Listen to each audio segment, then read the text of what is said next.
it's Christian, childcare and preschool. I'm excited to be here with you today reading one of my favorite stories, Giraffes Can't Dance. So let's sing our book song before we get going and then we can start reading. Ready? Front cover, back cover, spine, and the pages. Front cover, back cover, spine, and the pages. Front cover, back cover, spine, and the pages. Those are the parts of a book. All right, guys, let's get going. Giraffes Can't Dance by Giles Andre and Guy Parker Reese. Gerald was a tall giraffe whose neck was long and slim, but his knees were awfully crooked and his legs were rather thin. He was very good at standing still and munching shoots off trees, but when he tried to run around, he buckled at the knees. Now, every year in Africa, they hold the jungle dance where every single animal turns up to skip and prance.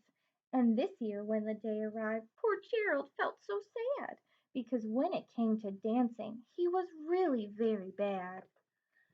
The warthogs started waltzing, and the rhinos rock and rolled. The lions danced a tango that was elegant and bold.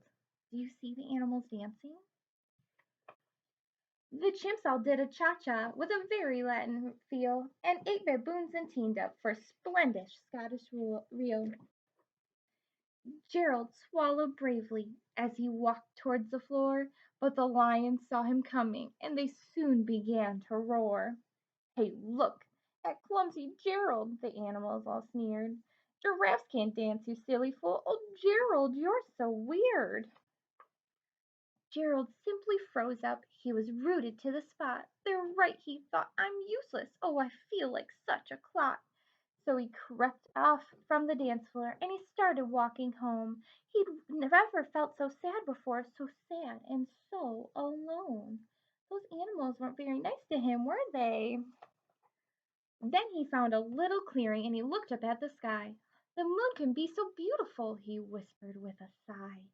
Excuse me, coughed a cricket, who'd seen Gerald earlier on, but sometimes when you're different, you just need a different song. Listen to the swaying grass and listen to the trees. To me, the sweetest music is those branches in the breeze. So imagine that the lovely moon is playing just for you. Everything makes music if you really want it to. With that, the cricket smiled and picked up his violin. Then Gerald felt his body do the most amazing thing. His hooves started shuffling, making circles on the ground. His neck was gently swaying and his tail was swishing round. What is he doing? He threw his arms out sideways and he swung them everywhere. Then he did a backward somersault and leapt up in the air.